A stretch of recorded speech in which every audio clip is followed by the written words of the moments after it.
I'm Candid Frank Stanisci of NLL Lacrosse Talk. Welcome to the Spanglish World Network on Zingo TV, channel 250. Please remember to download the Zingo TV app at the respective app stores for iOS and Android devices. While you download, make sure you rate and leave a comment. Both apps are absolutely free. Zingo TV is available on Google, Chromecast, Amazon Fire. And, of course, it's also available on Fire TV sticks, Roku sticks, and also on all smart TVs 2016 forward. Now on NLL Lacrosse Talk, our co-host Gary Groob and Gary Prout. Gavin Prout is with us today. Yeah, Gavin Prout. I'm sorry. I just saw something on my screen. I got a message, and now I'm going to be laughing the whole show now. I should have turned the thing off. All right, guys. So here it is. The first question we always love to ask is the one that it's my favorite, and that is we always like to know why people get involved in lacrosse. So, Gavin, what got you going? Well, I think it was a lack of options. I was originally at a young age enrolled in soccer, and for whatever reason, they thought that my best ability was to sit back on the defensive end and pick dandelions at the ripe age of 4 or 5 years of age. So you look at back there, my dad's sitting on the sidelines. He drives me to every game. He's a very passionate, sports-oriented individual. And watching his son play, quote-unquote, defense against some of the butterflies in the back end or whatever was going around was not tickling his fancy per se. So he basically, middle of the game, asked the coach to maybe move me up where the action was. The coach decided that it was not in the team's best interest. I guess I was a very terrible soccer player. I don't remember back then. However, right in the middle of the game, he said, fine. He just walked onto the field, grabbed me and threw me over his shoulder. And as we were walking back to the car, there was a lacrosse bowl, outside lacrosse bowl. It's called Willow Park. And one of my neighbors at the time was playing lacrosse, and they were family friends, and kind of yelled over to my dad, "Hey, Barry, come on over, bring Gavin with you." And next thing you know, that I've stepped on the lacrosse floor, and I haven't put the stick back down since. And not seen a dandelion since. Well, I do tend to pick a few here and there for reminiscing factors, but yeah, I haven't seen any on the lacrosse field, that's for sure. Well, soccer's loss is our gain for sure. Yeah. How long have you been out of the game? Well, I guess technically I'm still in the game. I'm not playing as often as I'd like. I still coach a team out here in Whitby. It's the team called the Whitby Steelhawks.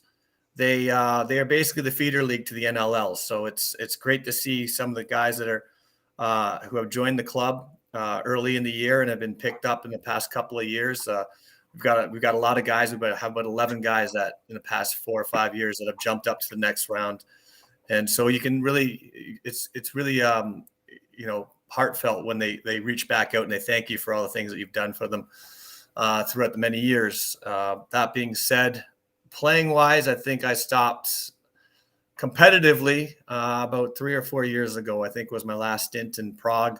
There are some teams that are still reaching out, rec teams that travel teams, if you will, that go around throughout the United States. For field lacrosse, but with the pandemic going on, it was best left for the next couple of years. We'll see if I pick the stick back up and maybe kick the ball around a little bit. Well, that's something we've learned throughout all these interviews is that people get involved with lacrosse and they keep being involved. It might change. Their involvement obviously changes from playing to running teams to coaching teams to being general managers to organizing leagues, doing a lot of different things. There's a lot of putback in the lacrosse world. Absolutely. I mean, you have to give back. It's such a small community when I started, but then you see that the sport grow and flourish, if you will. There are so many more opportunities in the college level now for Canadian box lacrosse players. We're introducing field lacrosse in Canada for the past decade now, and it's really as we become very, very competitive. Some of our teams are beating the best of the best, and that's all you can ask for is just watching the progression of lacrosse. Okay, Gary. Well, let's start with your junior career. You started playing in Whitby with junior, and let's talk about that program. Your coaches, Jim Bishop, I believe, was one of your mainstays there, yeah? Yeah, absolutely. Jim Bishop was, in my mind, the most influential coach of all time in lacrosse. He coached for 50, 60 plus years. A lot of people don't know that he went bankrupt twice based on his love of the passion of the game. He showed up for practice every day and forgot about his business, which was actually a lacrosse business called Brine Canada at the time. So, his whole life had basically revolved around coaching, playing. He played for a little bit, but really giving back and being a mentor. And there's some people out here knowing Terry Sanderson or Les Bartley. He's on that type of level to me for the juniors. He also coached pro a few years as well in Montreal, and he was in pro hockey with Detroit. So he's been, around sports his entire life, but he really brought all those facets back into teaching us not only how to be great lacrosse players, but also how to be good human beings and teaching us life lessons throughout our careers. And, even going up from a young standpoint, young boy, you kind of look up to him, and he became more of a father or a grandfather figure to a lot of us as well. Well, he taught you guys more or less what teamwork was, right? Because really, timing is everything. Because when you got there, Whitby hadn't won in a while, and you won of 3 years. You won 2-man cup or Minto Cups, yeah. Yeah, we won in 1997 and 1999. Jim was kind of a coach that really appreciated all-round players. He tried to make a 5 offensive, playing 5 defensive, back and forth. We call it old school lacrosse, because right now you got 5 offensive standouts that go on there, and they run off and go back on defense. And the defensive standouts come on. So you had tried to play a 5-man system, both offense and defense, which worked quite often, catching people on fast breaks and transition. And you see it now a little bit more, having those dual threats and as the quote unquote transition players now that are really flourishing in the game as well. Now, the success that you had there, 132 points in 99, award of the Dean McLeod Award, playoff MVP, Evans Award for top graduating players. You moved to Major Series Lacrosse, and in your first year with Brooklyn, you win a Mann Cup. Yeah, it was kind of, we got used to winning. In 4 years, we won 3 Canadian national championships, and it almost seemed like it was, there was a lot of hard work, but when you just get used to doing something, it comes second nature. And unfortunately, since 2000, I didn't win another Mann Cup. It was my first year, and it seemed relatively simple. We beat the best teams out there, and Victoria came in expecting to stomp on us. And fortunately enough, our team gelled at the right moments. We were very young and very skilled, but we didn't have the experience in Mann Cups, and we just kind of came together, as I mentioned before. And it was a seamless transition from going to junior to senior for that 1 year. And then, 15 years later, you're still kind of waiting for your second Mann Cup. Right, so you have to relish those opportunities and those wins, that when you have them, for those that are listening, they don't come as easily as they seem to at some point. So you may not ever win one again. Right. And he had some pretty good teams during those eras too. Absolutely. There wasn't a heck of a lot of change in those teams. It was just, other teams had caught on. We were young, unexperienced type of thing, and we just didn't know any better. Right. And you get out there and you don't know any better when you should be losing. Well, we don't know we should be losing. We just went out there and played the best lacrosse we could possibly play and ended up winning. In my opinion, though, some of those early years that you were playing MSL, because I remember the Excelsiors, you had some great teams playing against you, with you.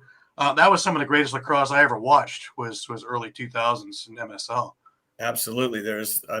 You name it, you can go down all those rosters. You can see superstars in the NLL now, and superstars from back before I started playing as well.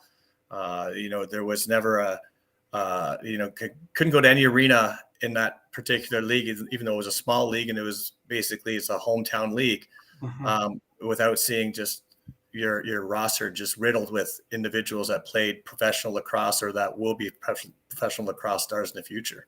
Yeah, you could almost call it the Hall of Fame league, because literally you go down roster after roster and Hall of Famer, Hall of Famer, Hall of Famer, Yeah. Hall of Famer. It's pretty crazy when you Yeah, look you're back right. at it now. Your college years. So you started at Mercyhurst. Yep. You spent 1 year there, and they dropped Division One. Yep. Like Gannon, a year there, they dropped Division One. Starting to get a complex on this one. It seems that way. I don't know if it's the guys that showed up or what happened, but yeah, there seems to be a pattern here. You finally hook up with Loyola, and probably one of the best lacrosse programs around. So it's like night and day. Let's talk about that, because you were named to the first team All-Star, All-American as a senior. So let's talk about those years. Yeah, well, the Mercyhurst year was an interesting one. We had just come off playing 1996. We were a bunch of us were playing in Team Canada, the junior under 19s, and that was kind of when I guess the Canadian international lacrosse wasn't, I guess, sought after as much as it is now.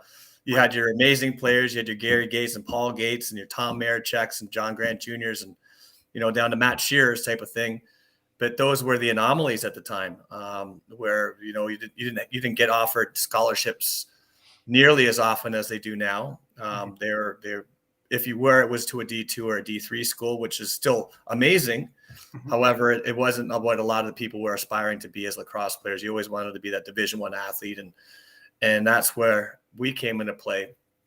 And at least in my age group, where there was only really one coach that was recruiting that Team Canada team, and that was Pete Ginniger from Mercyhurst. So there was probably 5 or 6 of us that ended up going down to Mercyhurst, and we had a pretty competitive team. I mean, we were beating some decent teams. And even though we were a Division II school, that was the Division I program that was allotted to, which all D2 schools are allowed.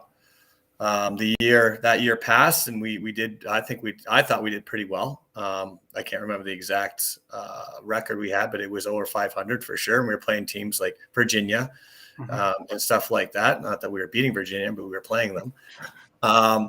And then it just kind of got the carpet pulled underneath us. And unfortunately, when you aspire, as I said, to be a Division I athlete, and they, quote unquote, I guess, to take you down a notch, demote you to a Division II, you kind of get your feathers ruffled and say, that's not what I signed up to be. So down the street came Gannon University. It was literally a mile away down in Erie, Pennsylvania. And they had a brand new Division I program opening up and had all sorts of scholarships available. And the same coach, because he felt as though he was duped.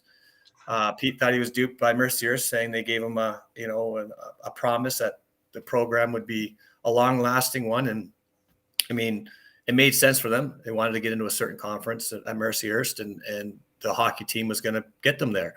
And they had a really good hockey team as well. Don't get me wrong. They deserved to be a Division I program. Sure. But that being said, Gannon opened up a program for us, and he probably took about half the team with him down to Gannon. And we started at 52nd, and I believe we made it down to 23rd in the nation that 1 year. The issue with that was the athletic director didn't quite understand how much money went into a Division I program. And when we were traveling around and taking vans instead of airplanes to games, and sleeping in, rusty old motels and eating at the Old Country Buffet for pre-games, there's a little bit of a difference from when I went from there to Loyola. So at the end of the Gannon era was they just said it just cost way too much. They didn't expect it, to budget it for another Division I program like that for the following year. And they honored our scholarships if we wanted to keep them. And they also gave us the opportunity to go elsewhere, which is what I took. And quite frankly, the only reason why I was at Gannon was to play Division I lacrosse, and they did have a half decent business school. But then when you compare apples to apples, from Gannon's business school to Loyola's business school, and Gannon's lacrosse program to Loyola's lacrosse program, it was a night and day difference. And I cherished both years. I was there for 2.5 years. I had to transfer enough times, and I needed to get X amount of credits at Loyola. Right. So I called it my victory lap. And so I took a victory lap at Loyola when I finished my lacrosse program and took it all in. And it was, I wouldn't have done anything different besides maybe winning a national championship. But besides that, I had such a great time. We made so many great friends and lifetime friends, and it was a family oriented school. And I really loved the time that I was down. It has a lot of history. I mean, you're talking about a school that is deep in history. So that in itself is worth a lot, right? Absolutely. But Absolutely. it was a good try to go somewhere that seemed to be doing something. With lacrosse, there's this isn't the only time things don't go the way you hope, right? That's part of the challenge of being a lacrosse player, right? Players who play lacrosse are very accustomed to making do with a very little because, quite frankly, sometimes you're wanting to play overcomes how important money is. Absolutely. Absolutely. I mean, you find that when you play lacrosse growing your entire life growing up, you're not paid a single penny. It's for the love of the game, even when you get up to juniors. And then you get up to the pros, and you're looking at when I played with Denver in professional lacrosse, we had the highest attendance rate of all of the professional teams there, including hockey and basketball. And it was they treated us the same way, but the salaries are such a drastic difference in between what a basketball player gets and what a lacrosse player gets, or what a hockey player gets and a lacrosse player gets. And I understand that the amount of games are different, but I could guarantee you, if you ask a lacrosse player to play 100 games and you get that much in salary, any day of the week they'd say, absolutely, where do I sign? And we haven't gotten to that place yet, but maybe in the future, or at least maybe per game basis, I think we can get up there where the lacrosse players are well deserving of that type of pay, because the entertainment is just as valuable. Complete the point that I'm trying to make here, because I'm going to bring it home with this. I just expressed something that's important to everybody, right? Money is important to everybody, but it takes a back seat sometimes. In the situation that you left one school to go to another, it wasn't about money. The education was, pretty even. It was the competition, which is the point I'm trying to make with lacrosse players. The competitive desire, it trumps money by a country mile, literally. It's the Absolutely. one common thread that we see with all the athletes that play lacrosse. The first thing they want to do is compete. Yep. And leaving that school wasn't about money, it was about Nope. competing. Absolutely. It's one, and a lot of players did the same thing. There were some that stuck around, and they regretted it. Absolutely. Sitting around and just going to school just for school and not having that competitive background anymore. They just kind of, it fell short. Their college, I guess their college experience fell short for them as well. When they lose their brothers, or they lose their family, and they're just sitting around and becoming just a regular, no, nothing against regular students, but I'm not really bred to be just a guy who's looking at the books 24 hours a day, 7 days a week. And a lot of the guys that I played with weren't either. So you're absolutely right. When it comes down to the competitiveness, it trumps pretty much anything. Just to be able to get out there again and compete, people love it. And to finish my thought, we hear all the time, and you've just, during this interview, exposed it, and that is that education is paramount. It's the most important thing that you can get to advance your life. But life isn't just about getting an education or making a lot of money. Sometimes a person during the educational world, whether it be grade school, that's high school, college, post or activities outside of education mean a lot to children, and they need it, young adults and even adults. Absolutely. Absolutely. So the NLL comes knocking. We're here at 2001, I guess, and you get drafted in first overall by the New York Saints. And what a sensational year you had! 32 goals, 52 assists. How did you deal with the pressure of being the number one pick and all that resting on your shoulders? Because at this stage, the NLL has taken foot. It's now not the mill anymore. It's now completely there. You've got places like Denver and places like Toronto, which have huge crowds. Yep. And a lot of pressure coming. Well, I mean, I relish at things like pressure situations. I think I flourish sometimes in those, and that kind of what makes professionals up to that next level. And I've kind of always trying to strive to be somebody who can thrive under pressure. That being said, it was very beneficial. I had a few guys that I already knew from the team. I mean, Gene Nash was there a year before I got there, and he was my sounding board for a lot of things. He knew the league better than I knew it. He knew the teams better than I knew them. I kind of relied on him quite a bit. And then the team itself was, it got a lot better than in the past couple of years. In that 1 year, the 2 years, they did a great job drafting. They did a great job training for different players in the team. And overall, we were very competitive. I think, having guys that they typically, New York typically took an Americanized standpoint at one point. And when they switched coaches, they started taking a few more Canadians, where you get more familiarized. There's a similar type of style of play that the Canadians play versus the Americans in box lacrosse, and it's just a familiarity standpoint that they know kind of where to be and when to be at certain situations. Whereas I think in the past, everybody was kind of scrambling around and trying to figure the game out, and as well as trying to figure out the teammates and their tendencies out. So it was relatively an easy transition for me. I was playing with Brooklyn, and I played against a lot of these players already and with some of them. So overall, I think it was a successful time, a rookie year at least, and then from then on, it was second nature, more or less. Right, and you made your move into Colorado a couple of years in, and that's your mainstay. Yep. And again, timing's everything. Like, you were named captain before the 2006 season. That 2006 season was magical. Nobody expected Colorado to be the champions, and that team. I want to talk a little bit about that team, because that team did everything. It meshed together. It lived together. It was embodiment of what a championship team should be, and you were their leader. Well, yeah, Gary Gait was a big reason for that. He moved from the floor to the bench, and that's extremely tough for any competitor, hanging up, your shoes or your gloves or your stick or whatever you want to call them to pick up a clipboard. And so, kudos to him for understanding that the team needed something a little bit different other than relying on him the entire time. And we had not just one person. There isn't one person who can fill an individual's shoes like that. We had multiple people that came in and filled some gaps and played some roles. And I think, like every championship team out there, you gel at the right time. You have a bounce go your way at the right time. And that truly changes a playoff, a playoff run. For example, first game of the playoffs against Calgary in overtime, Brian Langton took a shot from, 20, 25 feet out, which goalie should have had no problem, because there's a couple of seconds left on the shot clock, and it bounced between his wickets and kind of had the weirdest kind of roll.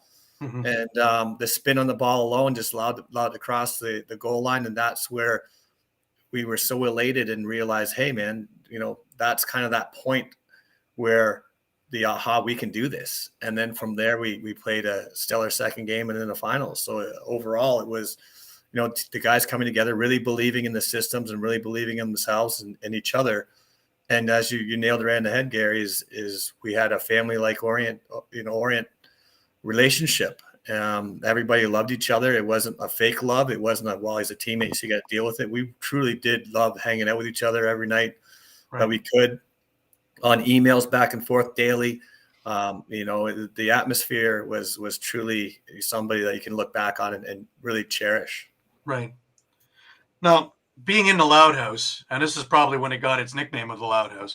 Let's talk about that, because the attendance there was, in Toronto we had big attendance through the early 2000s, but that place was just incredible.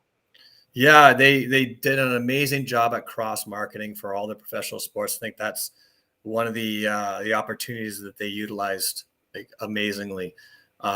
You'd be at a basketball game and sure enough, they'd have lacrosse highlights, and they'd be selling season tickets for discounts and packs, and the same as hockey, and vice versa. Throughout the lacrosse games, they'd be doing the same for basketball. They had an indoor arena football team at the time as well. So, mixing everything in together, they did an amazing job at their marketing. And do you see a lot of fans that went to the majority of those games? I don't know how they could afford it, but lacrosse is probably the lowest of the totem pole on what the tickets they'd have to pay for. Right.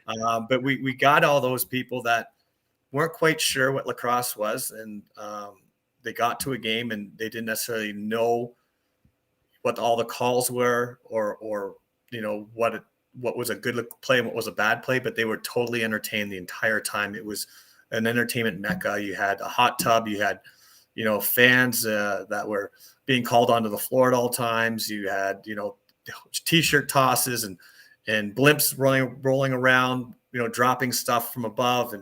And overall, it was just, it didn't matter who you were, you'd come and be entertained at least, at the very least. And then you'd see a lacrosse game as well. I don't know about the Denver Nuggets, but the Colorado Avalanche owned the Mammoth. So that we only have a couple of teams like that. How important was that to have them own the team? I think you talked about the cross-pollination and the way they could cross-sell. What other ways was it beneficial? There's ways I could guess, but I'd like to hear them from you. There are other benefits of. Well, absolutely. We had all the opportunities from a marketing standpoint that I don't think we had in a lot of other places. We were consistently advertised in newspapers, on buses. We had flags with our pictures on it throughout downtown. Also, we got to use all the facilities, the same as any other quote unquote, major sports team or professional sports team used. So we had accessibility to the gyms. We had accessibility to all their media aspects and all their media contacts who could contact you whenever they like and reach out. And it made it such a professional feel that when you're treated professionally, you act professionally and you play professionally. And I think that was one of the major standouts that Stan Kroenke and that whole organization did. They just treated everybody as though we were the same, sort of cut from the same cloth, which was really appreciative. Sharing the gym is a lot cheaper than creating 2 new gyms. Absolutely. Right? Because that's what we're talking about here. We're talking about being able to offer the infrastructure for a franchise that it can't do on its own. No franchise. So it's a benefit to the Avalanche as well that they own this other team, because then they're getting more bang for their buck, if you know what I mean. And access to their personal trainers, nutritionists. Whenever you had questions on how to do things, for example, I never got to stay there and live there in Colorado. I was always back and forth, but any questions I had, I'd shoot them off in an email and they'd be answered almost immediately, because you have somebody who's dedicated. Their job is to do that for not just you, but for anybody who comes across their email stream. So it's always those types of things are priceless for the most part for guys coming up in the league like that. Probably why, there's a lot of gravitating to doing those kind of partnerships with the NLL. They're realizing the benefit of that. I believe so.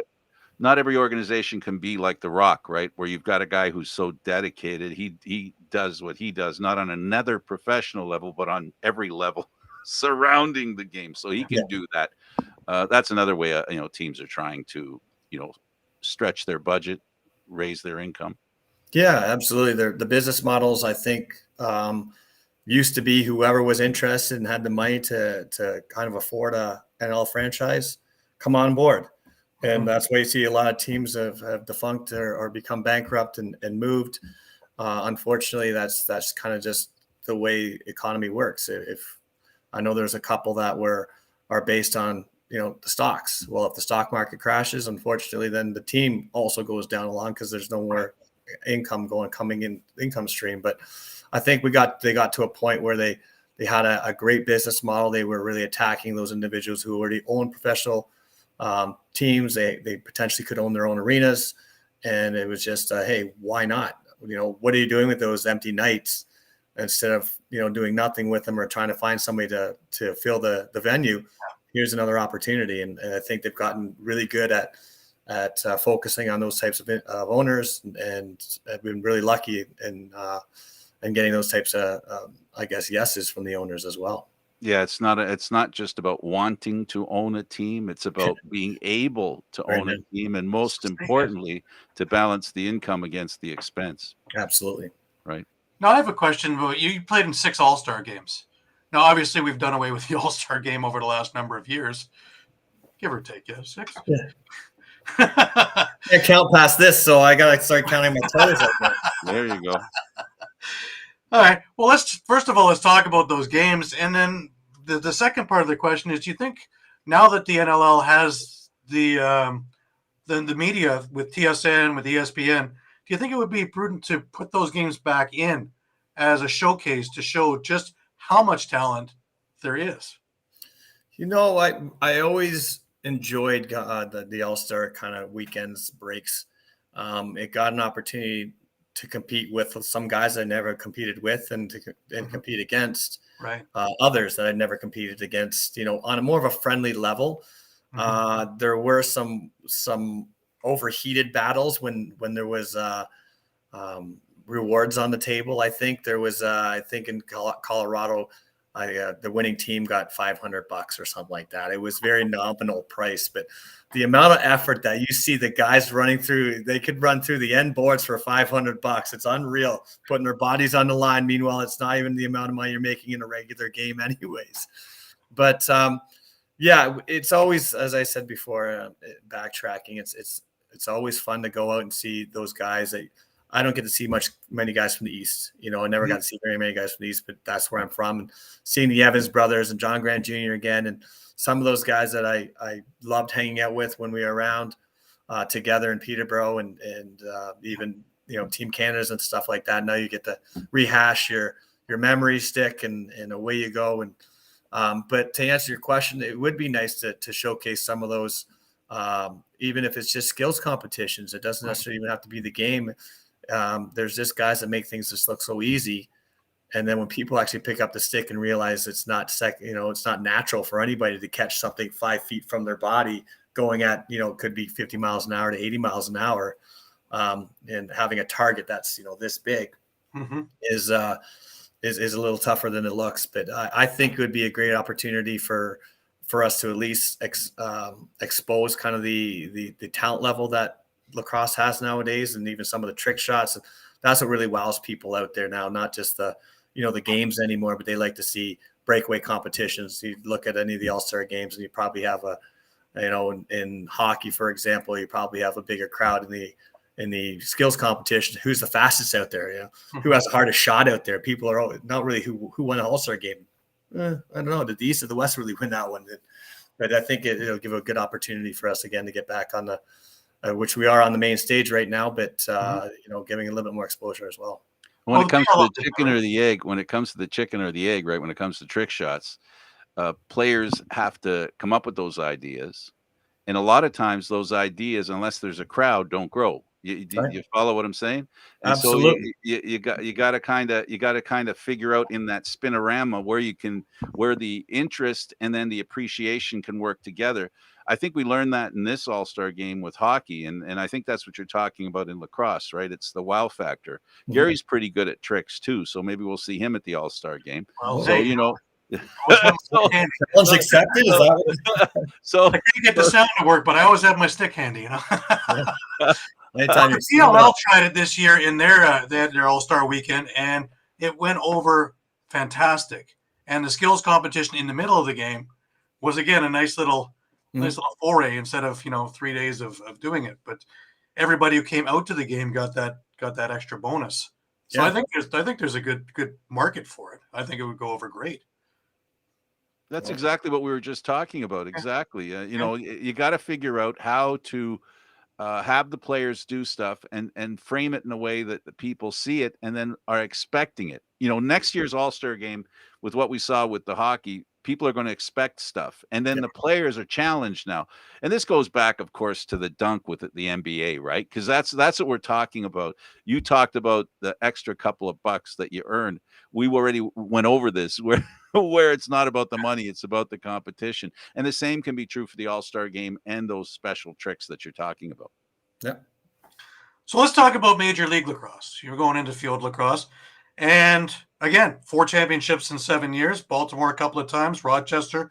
And the one I remember the most, of course, is with the Toronto Nationals, me being one of those people in my own section in BMO Field. I loved it. The guy with the shirt on, right? And it said, that was it. We had we'd run back and forth. Yeah. Trying to get the jersey that I just bought for $100, hanging over the side, and hopefully somebody would just, there you go, we'll just sign it for you. Yep. Have my Gary Gate jersey, in fact. So, that was his last foray at it, and it was fun watching him one last time up and down the field. Absolutely. Well, he could still do it. If you're looking at him now, he's still in pretty good shape. He always kept himself in good shape. Definitely. But let's talk about those years in Major League Lacrosse, and then I want to get into the PLL merger also, and what your thought is on that. Yeah, I started, in Baltimore. I still had a job down there after school, and I was drafted to the Bayhawks. And um, some of the guys I'd played with before, Mark Fry, and who's with New York, and Matt Shearer, and Brian Reese, a couple of those guys as well. But it was a familiar style of play because you had Gary Gate on there and Tom Marichek, and there's a lot of players that you either grew up playing with or watched or idolized. Mark Millen, a guy like that, and you idolize somebody like that who's that talented to field lacrosse. But it was basically an all-star team put together in the past couple of years, my first couple of years, I guess, in Baltimore, and I'm surprised that we actually lost any games, to be quite frank. I was fortunate enough to be a part of a team that was so talented and so skilled, but they also had a passion for the game. They just didn't rest their laurels and be like, yeah, we're more talented than these guys. We worked hard as well. But excuse me. But, overall, as we progress throughout the years, you see many guys come and go, and that team was pretty, that Baltimore team was pretty special. Absolutely. For my first couple of years, I learned a lot. We had great coaching, and we had, on and off the field. So we had coaches that you're playing with, which is a lot easier than a coach yelling from the sideline at some points, or with Gary. And it's just a calming factor of knowing that you can get a ball in somebody's stick and he's just going to get the job done. Right. And then moving up to Rochester. It was a totally different atmosphere because there was a ton of Canadian talent on that team, and a lot of guys were from Team Canada. And I think we were very successful because of that. We played a totally different style of field lacrosse than a lot of other teams have seen or played, based on our, the types of guys that we had in our skill set. And that moved from Rochester into Toronto. Basically, it was the same team. We just relocated to Toronto, and we played the same style again. And had some great coaching and who understood players with Dave Huntley, and he, you get people in the right positions to be successful, and they're bound to make it happen that way with the amount of talent that we had in that team. And I've cherished those years as well. It was, when I moved back, it was kind of difficult traveling the entire time to go back and forth from here to Baltimore and Toronto.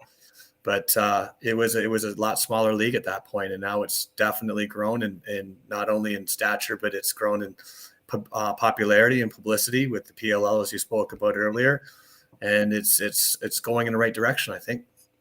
Right, and again, they've got themselves a TV contract, so they're getting exposure. Because that's the one thing that I've been arguing. Frank's probably sick of hearing me after all these years, is that we have the greatest secret known to mankind. Yeah. We got to let it out, and it's one thing to have it that I can play it on any device. That's great. But that's preaching to the choir. We have to have it on cable. We have to have it that a bar can keep it, TSN on the screen, and the game comes on, and lo and behold, everybody's watching it.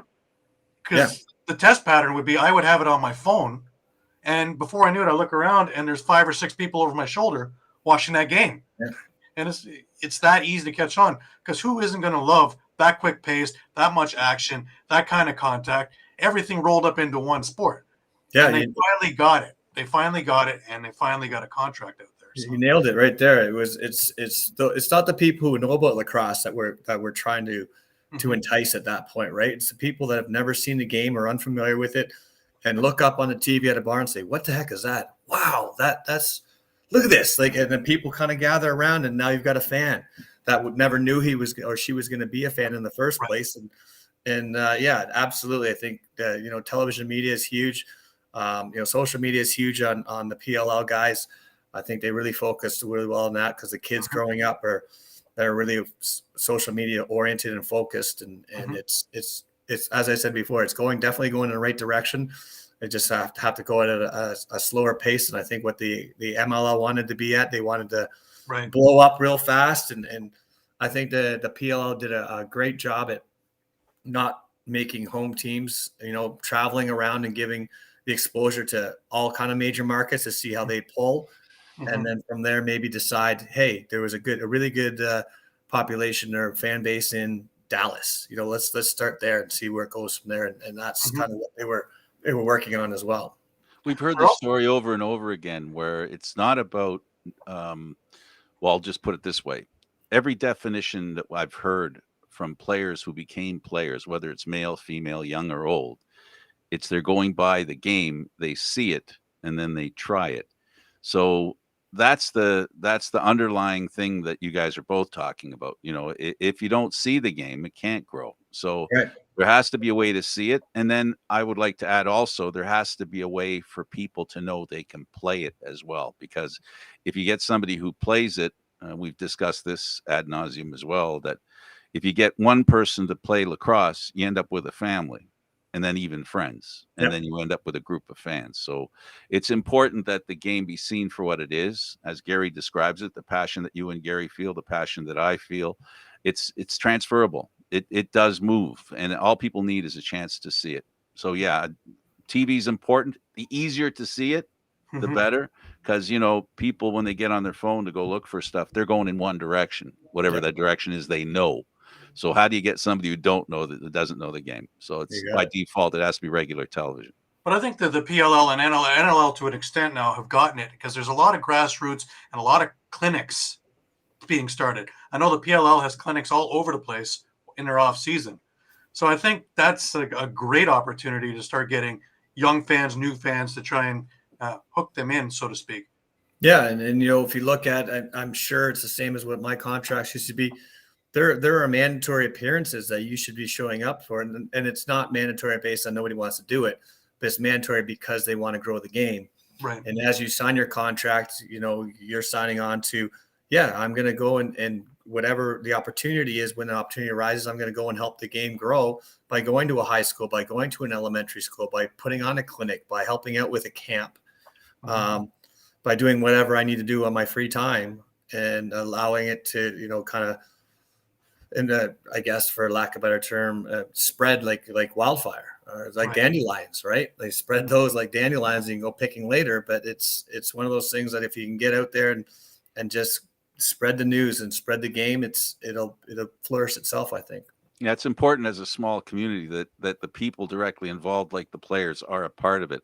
And I have yet to run into a lacrosse player that doesn't like to socialize with lacrosse fans, people interested in the game. I haven't seen that yet. I don't know. Have you, Gary? No. It doesn't happen. So it's not the paying part. It's more or less just making a commitment and meeting a schedule, because it's important that if people are waiting to see somebody, it's important the player shows up. Yep. Yeah. All right. Sorry, go ahead. Sorry, I mean, you can really turn somebody off in the other direction if that happens too, right? If you're late or you're not into it, you're just going through the motions. Kids, adults, anybody can see it, and all of a sudden you turn them off to that game. So you really have to be. You really truly have to love and have passion for lacrosse in order to even be at that location. And if you're not, then you're at the wrong place at the wrong time. It's just, you shouldn't be there in the first place. And I haven't met anybody in my long career lacrosse that it would not be enjoying the fact that they can spread their knowledge and expertise to anybody in the sport. Jaded is not a word you use in lacrosse. No. Lacrosse, right? No. That's not a word that works. Doesn't drive. Doesn't hunt. All right, let's go international. We've gotten national. There you go. Field lacrosse. Anybody? Well, captured medals in field lacrosse in '96, bronze, 2002 silver, 2006 gold. Member of the gold medal winning team for the indoor lacrosse in 2007.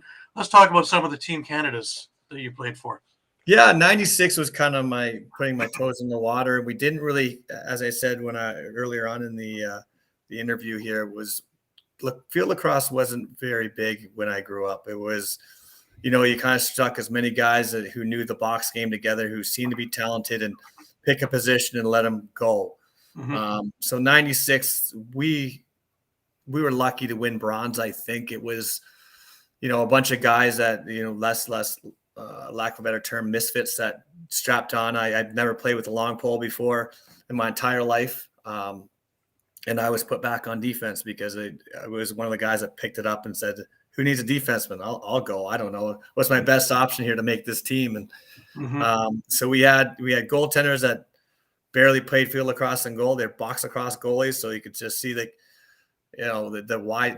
awestruck on I can't put on leg pads. I can't, they're terrified with G Nash and a couple of other guys. So as I said, that's where we started. And then 2002, I finally got my first taste of more or less the senior field lacrosse. That's when Paul Gate was on a team, and Matt Shear, and guys that have been there before. Pat Coyle and some of the guys that you guys would know through Toronto Rock. And John Tavares now. So these are the first time I've gotten to see them on my team, and I'm kind of starstruck. And at the same time, I've probably had more field lacrosse experience because I went to college than John Tavares did. He's asking questions to me, and I'm kind of baffled as to why the best lacrosse player in the world is asking me how to play field lacrosse. But that's kind of how humble he is. If he can pick a brain about somebody from somebody else and just catch a little piece of information that he may not have known before, that's what made him so great.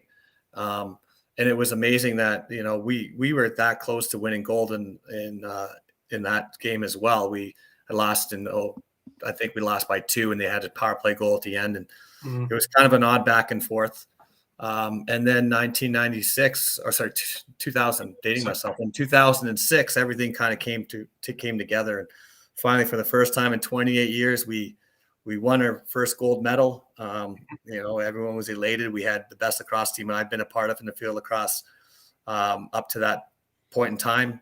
It was really it was all the hard work, and you're sick of losing to the U.S. I'll tell you, there's not a guy on that team was not sick of losing to the U.S. over and over and over again. And there seemed to be a big, huge weight that finally was released, and then you go on to watch, the next couple 4 years and 4 years and 4 years. We're either right there or we won, and being Team Canada, and it's just going to show you that we're getting much better from a field lacrosse standpoint. If we're not the best in the world now. So it's amazing to see where it came from to where it is now, and just how great you could probably put 3 Team Canadas together, just like you could put 3 Team Canada hockey teams together, and they would all probably be gold, a silver, and a bronze, or maybe a gold, a silver, and a fourth. So there's that many great lacrosse players coming out of the up north here, and it's amazing to see. Absolutely. A quick question about the long stick, please. Describe the difference between the obvious reason that you play a lot closer style in box lacrosse than you do in field lacrosse, but the specific size difference between a lacrosse stick you use in both. Well, the long stick has to be in defense. For field lacrosse, you have to have a minimum of 58 inches. So we're talking, about 5 feet, give or take, up between 5 and 6 feet is kind of like your niche in between, where you can cut your stick into that length. In box lacrosse, everyone has to be between 34 and 36, I believe now, or 32 and 36. So half as long. There you go. Right. So you're really long stick. You're not exaggerating. No, it's 6 feet tall, so it's taller than I am. Well, it depends on what program you look at. I might be 6 feet in one of the programs I'm in. I don't know. Might explain the reason why contact is less efficient in field lacrosse. Yeah, and there's a lot more space to run around in, right? Absolutely, so they're not, you're not kind of trapped, and there's no boards to run into, so you don't have an extra defender playing defense on you as the side boards or end boards are. But yeah, the long poles, they're, you're looking at them now. Before we were pretty crude and not very talented, but you can see the guys nowadays that they pick up a loose ball just as easy as if they had a stick that was 36 or 32 inches, and the stick skills alone are tremendous. It's amazing to watch. I can't imagine with the whip with the long stick. Well, I tell you, when we first played the Iroquois national team and they came out with 6 foot long sticks, that is quite intimidating. I was glad I wasn't on the offensive end of that. I almost got to half, and I'm looking to pass. I'm not running over half because somebody's going to chop me down with one of those things. Yeah, with one. They are heavy. There's no equipment in the world that will not allow you to field on one of those checks. I'll tell you. They can get you from the crowd. Before we only have a few minutes left. Before we go, I want to talk about a couple of your inductions. Inducted into the Ontario Lacrosse Hall of Fame in 2020, just recently, and inducted into Whitby Sports Hall of Fame back in 2016. We had Michelle Boyer on last week. She was almost more elated about being inducted into her hometown Hall of Fame than the Canadian Lacrosse Hall of Fame. What was it like being inducted into the Whitby Lacrosse Hall of Fame, or the Sports Hall of Fame? Well, it was special. I lost my father in 2020. So it was, I think originally we were supposed to be in 2019, and it didn't have the induction at all. So the 2016 induction was the last time that my father was a part of a ceremony like that, and it was it meant a lot. It not just because he was there, that's the main part, but also because it's your hometown. It's truly when somebody says, "Where are you from?" I'm from Whitby, Ontario. And figure it out if you don't know where that is. You kind of have a pride growing up and things like that, and having your family and your friends that you grew up with, your teammates that you grew up with, coming to the ceremony itself. It is very, very special. It's absolutely 100%. I know Sean Williams is another guy that was inducted last year, and he's getting his due this year as well, because they did it virtually. And G Nash is one that's inducted this year as well. And those are two guys that I play lacrosse with, number of years, and I'll be there supporting them. It's just, as I said, when it comes from your hometown, it feels it's just a little bit more wholesome inside, and you got kind of that warm and fuzzy feeling, if you will, that you grow up and watching in all those arenas and all those times that you spent practicing, right. And then you see the lineup of all the guys that have been inducted from that area, and you realize pretty quickly that you have come from a pretty talented hometown, that's for sure. Yeah, when people suggest that you don't remember when you're away and you forgot all about your hometown, it gives you a chance to really show how much you appreciate and haven't forgotten them, right? Absolutely. Now there's still 2 more Hall of Fames to make the circuit. You still need the NLL Hall of Fame, and in a sense, the Canadian Lacrosse Hall of Fame. But really, you are already in there. 2006 World Team is in there, and a few other things in there. So you already got a foot in that door. I'll tell you, you do your research. You're pretty good at that. Not very many people know that our team was inducted to the 2006 or the Hall of Fame from 2006 team. So it was important. It was a critical time in lacrosse in Canada. Yeah. Now, outside of lacrosse, you are president of Special Benefits Insurance Services, family business, yeah? Yeah. My father started it 27 years ago. It's basically an individual health, dental, and travel insurance company. We're a brokerage that sells a number of, this is my marketing pitch, I guess, my elevator pitch. Anybody needs travel insurance, health and dental insurance, give us a call, 1-800-667-0429. But no, we've been, it's been family run for the entire time. My brothers, my sister, myself are still part of the group. We have, it's a smaller brokerage. We have, I believe, 10 employees now, and everybody it's treated like family there.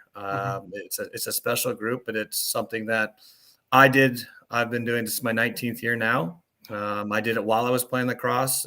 I was fortunate enough to have the flexibility that I had a father that loved the game and understood when I had to take a Friday off or a Monday because my knees were immovable. I was just basically stuck in bed based on the weekend and how much pain I'm in. But it also answered your question of why you didn't stick around with the team, because you had to get back up here and absolutely, yeah. So it was, just with lacrosse players in general, we talked about a little bit about the salaries, but everybody right now has to have a secondary job, or actually a primary job in lacrosse is the secondary job to make a living.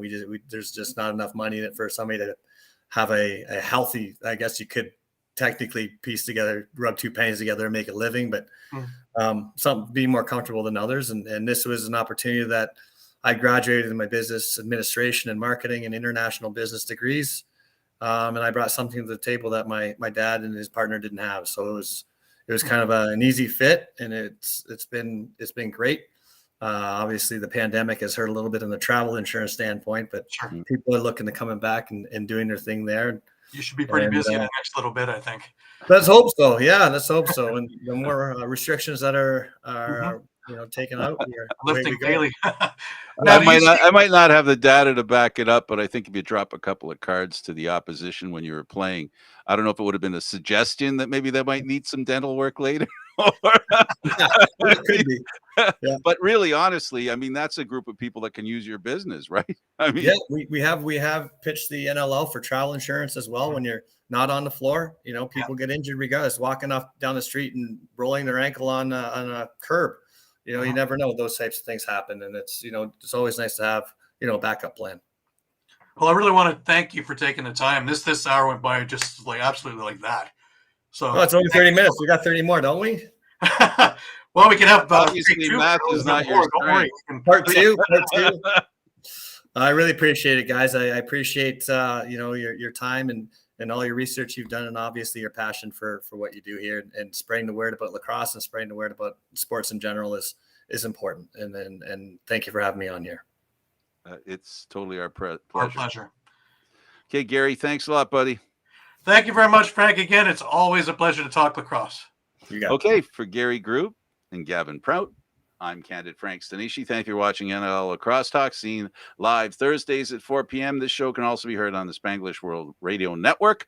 For Lacrosse Talk, news, entertainment, and other sports programming we offer, please check out SpanglishWorld.ca. Spanglish World. Watch it, hear it, read it, download it, and live it. Thanks for watching, everybody. See you next Thursday at 4.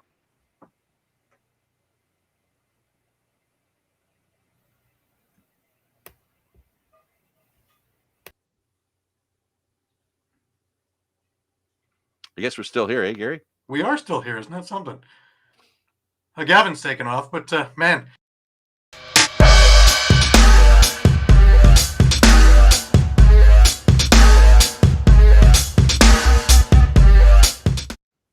What a career, right? But man,